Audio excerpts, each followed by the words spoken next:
नाम के एक गांव में रमेश अपनी बेटी के साथ रहता था। वह बहुत गरीब था। वह मोची का काम करके जैसे तैसे गुजारा कर रहा था। एक दिन बहुत बारिश हो रही थी। रास्ते में पैर फिसलने के कारण वह गिर गया और उसका एक पैर टूट गया। घर आकर, बेटी मीना, कहाँ हो तुम? मेरी मदद करो। मीना अपने पिता की आवाज सुनकर भाग कर आती है और उन्हें देखकर रोने लगती है और कहती है, पिताजी, आपको इतनी चोट कैसे लग गई? रमेश रास्ते में हुई सारी बात बताता है। उसे सुनकर मीना सोचती है, अब घर कैसे चलेगा?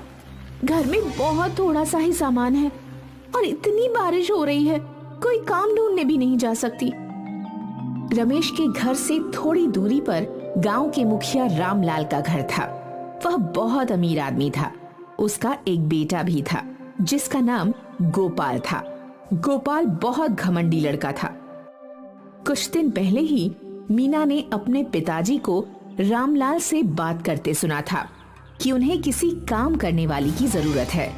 मीना रामलाल के यहाँ जाके, काका, तुम्हारे घर काम वाली की जरूरत थी ना? हाँ थी, तो पर तुम क्यों पूछ रहे हो? काका, मुझे ये काम की बहुत जरूरत है। मेरे पिताजी का एक पैर टूट गया है और अब वो काम पर भी नहीं जा सकते हैं। मुझे वो काम वाली का काम दे दो। जितना पैसा आपको ठीक लगे उतना दे देना। रामलाल इस मौके का फायदा उठाना चाहता है और सोचता है, अरे ये तो अच्छा मौका है, कम पैसों में काम वाली मिल गई। अच्छा ठीक है, कल से आ जाना। मीना सुबह उठती है और पहले घर का सारा काम करती और फिर अपने पिताजी को दवा देती। उसके बाद रामलाल के घर जाती और सारा काम करती। काका, सारा काम हो गया, अब मैं घर जाऊं? ठीक है, जाओ, कल जल्दी आ जाना। कल गोपाल के कुछ दोस्त आने वाले हैं, तो उनके लिए खाना बना देना। सिर हिलाकर, ठीक है काका। मीना घर जाती है तो देखती है कि घर में कुछ बचा नहीं है पकाने को और सोचती है, क्या बनाऊं और पिताजी को क्या दूं? मुझे भी बहुत भूख लगी है और कुछ खाने को भी नहीं है। तभी उसकी नजर रोटी के डिब्बे पर पड़ती है। उसमें 2 रोटियां होती हैं। मीना पिताजी को वो 2 रोटी और नमक दे देती है और खुद पानी पीकर पेट भर लेती है। रोटी देखकर, बेटी मीना, तूने कुछ खाया कि नहीं? हाँ पिताजी, मैंने काका के घर पर खा लिया था। ऐसा कहकर मीना भूख से रोती हुई सो गई। सुबह उठकर रोज की तरह घर का काम किया और जल्दी से रामलाल के घर गई और अलग अलग प्रकार के व्यंजन बनाए। तभी गोपाल वहां आता है और कहता है, अरे ओ मीना, खाना बन गया क्या? जी, खाना बन गया। इतने में गोपाल के दोस्त आ जाते हैं और गोपाल उनके साथ बहुत मस्ती करता है और थोड़ी देर बाद सबको भूख लगती है तो गोपाल मीना को आवाज लगाता है, अरे मीना, खाना लगा दे सबके लिए। जी, अभी लगाती हूँ। ऐसा कहकर मीना तुरंत खाना लगाती है। गोपाल और उसके दोस्त खाना खा लेते हैं। उसके बाद गोपाल मीना को आवाज लगाता है, ये सब ले जा यहाँ से, जो बचा है उसे कुत्ते को दे देना। साहब, एक बात कहूँ, आप सबने कितना सारा खाना बर्बाद कर दिया है। हमें जितनी भूख हो उतना ही खाना प्लेट में लेना चाहिए। खाना बहुत कीमती होता है, हमें इसे ऐसे बर्बाद नहीं करना चाहिए।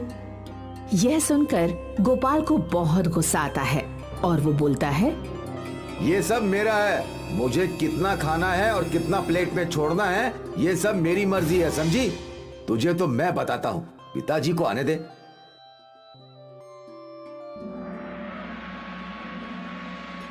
काका, क्या ये बचा हुआ खाना मैं ले लूं? वैसे भी कल इसे कूड़े में ही फेंकता है। ठीक है। अगली सुबह मीना आती है और काम करके बचा हुआ खाना लेकर जा रही होती है। तभी, ये तुम्हारे हाथ में क्या है? बेटा कुछ नहीं, बचा हुआ खाना है जो हम कूड़े में फेंक देते हैं। कुछ दिन बाद मीना रामलाल से अपनी तनख्वाह मांगती है वहाँ खड़ा गोपाल कहता है, कौन सी तनख्वाह? तुम तो रोज यहाँ से इतना सारा खाना ले जाती हो, तो पैसे किस बात के? साहब, वो खाना तो वैसे भी कूड़े में फेंक देते आप। अगर उससे किसी की भूख मिटती है तो भगवान आपका भला करेगा। पिताजी देखो कैसे बहस कर रही है। जिस दिन मेरे दोस्त आए थे उस दिन भी ये ऐसे ही बहस कर रही थी। पिताजी ना जाने खाने के साथ और क्या क्या ले जाती होगी। ये सब सुनकर रामलाल मीना को बिना तनख्वाह दिए काम से निकाल देता है और मीना रोते हुए वहाँ से चली जाती है।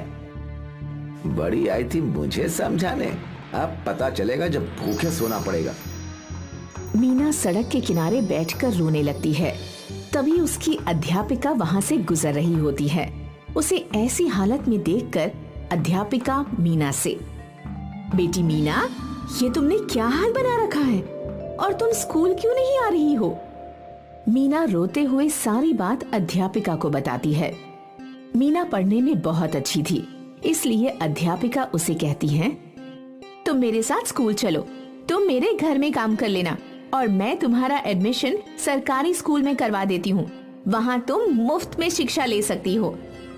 ये सुनकर मीना बहुत खुश होती है, क्योंकि अब वो अपनी शिक्षा के साथ साथ अपनी भूख को भी काम करके शांत कर सकती है। इधर रामलाल अपने काम में बेईमानी करते हुए पकड़ा जाता है। उसे पुलिस पकड़ कर ले जाती है। पुलिस उसकी सारी जमीन और घर अपने कब्जे में कर लेती है।